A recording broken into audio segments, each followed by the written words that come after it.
The guiding principle I would like to launch off from in this video is that each class and the weapons that class has to utilize should have a purpose. It is useless in my mind to have multiple classes if each class doesn't have a unique purpose accompanied with powerful incentives to select and play as that class. A unique purpose plus powerful incentives to choose a particular class equals meaningful class balance, and that is what DICE should aim for. The great challenge is creating a class system where each class adds value to the game.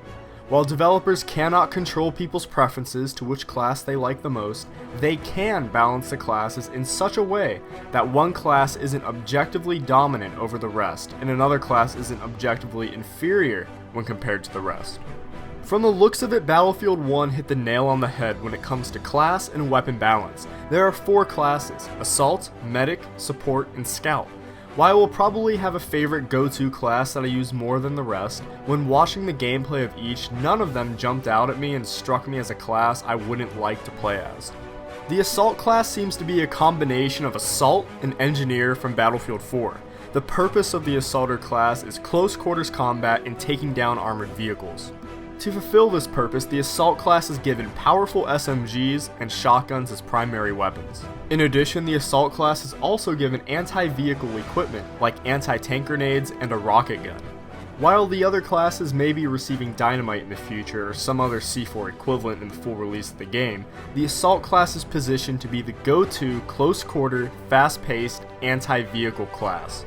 One of the big complaints about the Assault class at this moment is that it appears to be the alpha class, meaning that it seems to be the best class in the game. Because it has access to fully automatic weapons and has a monopoly on anti-vehicle gadgets, many are beginning to think that the Assault class is crowding out the other classes. I propose 2 simple fixes to the apparent dominance of the Assault class. First, and this is the simple one, open anti-vehicle options like dynamite to at least one other class. And second, the weapons used by the other classes can be made more effective, particularly at close ranges, by reducing their bullets to kill. Many people are saying that the rock, paper, scissors ideal is kind of dominated by the Assault class, and SMG seems to be rock, paper, and scissors in about every close quarter engagement. The Assault class should dominate in close quarters. However, other classes shouldn't be completely useless in these types of engagements. Increasing the damage models on weapons from the other classes to decrease their time to kill at extremely close ranges would give other players using other classes an actual chance when they engage with the Assault class in these extreme close quarter situations. Next, the medic items like health bags and revive capabilities have been ripped from the Assault class in Battlefield 4 and made its own class in Battlefield 1. I think that this was a smart move. The purpose of the medic is supportive in nature. You should be supporting your team and picking them up, not necessarily leading the charge with them. And the semi-automatic DMR-like rifles given to the medics reinforce the supportive nature of the medic class. Medics are virtually useless against enemy armor at this moment. They have a repair hammer, but I think giving them something with a little more punch in the full release of the game may incentivize more players to use the medic class. I propose something of the sorts, maybe a rifle grenade launcher or some other low damage explosive projectile. In Battlefield 4, when you played as the Assault class, at least you had an option to equip a grenade launcher so you were not completely defenseless against enemy armor threats. One of the big problems with the medic class right now is that there is an option for killed players to immediately respawn after death. This new feature has 2 unintended consequences that will affect class balance if they are not quickly changed. One of the key incentives to use the medic class is the fact that you have the power to revive team members, many times in pivotal situations like a large fight over an important objective. Many times, a medic has the ability to ward off an enemy attack and give your team the edge they need to succeed. This important and sometimes game-changing ability will be lost if players can respawn automatically. We will all admit, if given the chance to respawn instantly, many of us will take it unless we are revived immediately after death. Second, this new immediate respawn feature could put an end to the revive gadget and throw it into ultimate extinction. If everyone is respawning immediately after they die, why would I equip the revive syringe?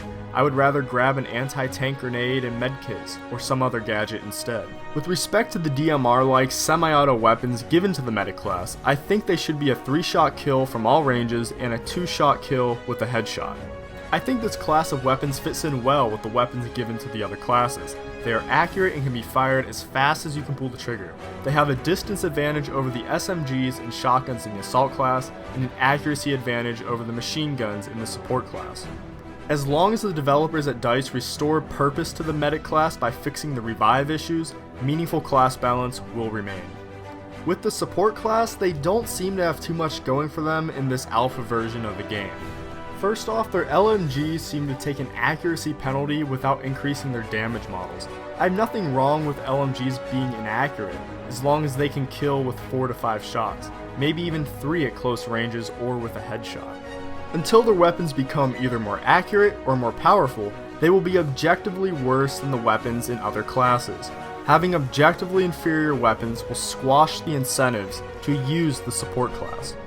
Right now, the only gadgets available to the support class are tripwires, which are like claymores, and ammo resupply boxes. The support class needs to have access to some sort of anti-vehicle weapon, whether it be anti-tank grenades, dynamite, or deployable mortar. I think it would be really cool if the support class was able to place down a heavy machine gun that your entire team could utilize. This would give the support class a larger purpose in being an important defensive component to your team's success. An easily deployable heavy machine gun that could be dropped in a defensive position would be incredibly useful and provide a greater incentive for players to select the support class, especially in the Conquest and Operations game modes. Finally, let's look at the Scout class. The Scout finally delivers on the purpose behind its name, due to the fact that in Battlefield 1, enemies do not show up on the minimap when they fire their weapons. Therefore, Scout snipers will be crucial in spotting every enemy they see, provide enemy troop information to their team. In addition, the Scout also has a cool flare gun gadget that reveals enemies on the map in a specific radius where the flare was shot. To incentivize the use of this flare gun, I think the Scout should get 4 to 8 flares per spawn. In Battlefield 1, the Scout class needs to have gadgets to effectively provide crucial minimap information for their team. The Scout class is equipped with powerful sniper rifles. I really like the idea of this new sweet spot mechanic for the sniper rifles. The concept is kind of convoluted at this time because there is no precise meter indication for where the sweet spots are, but essentially different snipers will one-shot kill at certain distances. Depending on your sniper style, whether you like to sit back at about 200 meters or like a more aggressive recon approach where you engage enemies within 50 meters, different rifles will be set up to satisfy these different playstyles. As of now, the only anti-vehicle capability snipers have are K-bullets. They do a small amount of damage, however they serve a purpose when enemy vehicles are engaged in combat and need to repair. If an enemy tank is trying to hide and take a quick repair break, you can shoot it from across the map to interrupt the repair process, helping your team take down enemy armor. At any rate, I am happy that the Scout class has a new emphasis on reconnaissance and providing your team not only support against enemy infantry, but providing crucial information too. As I said earlier, I think that at least one more class should be given the ability to take down enemy armor on their own with dynamite or a C4 equivalent. I think the support class would be ideal for this. The support class is probably going to be the least played class, and C4 would be a powerful incentive to play support. The Scout class already has a powerful incentive due to its monopoly on long-distance effectiveness. In any event, Battlefield 1 seems to have severe class differentiation when compared to Battlefield 4 in particular. In Battlefield 4, each class had anti-vehicle capabilities, and each class had access to weapon types like shotguns, DMRs, and carbines that made them all effective at every engagement distance.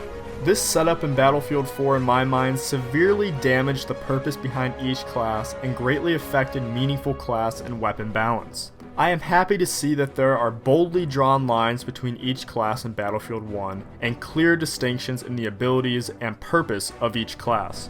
There will probably be a lot of pushback from making the classes so blatantly different.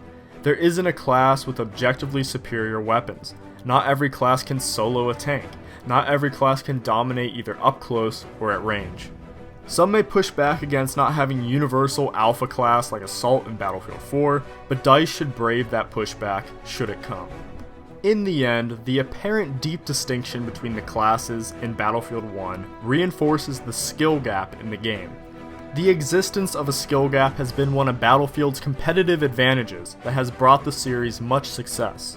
Many FPS shooters are trying to reduce the skill gap in their games, so I think Battlefield 1 would be wise to reinforce the distinction between the classes. The formula is quite simple. Distinct classes create meaningful class and weapon balance, which will reinforce the skill gap of the game. Thank you all for listening. I hope you enjoyed the video. Stay tuned for part 4 in the Battlefield 1 Good to Great series, where we will tackle community support. On your way out, make sure you subscribe to our channel, smash that like button, and join the discussion in the comments below. This is The Other Club. See you next time.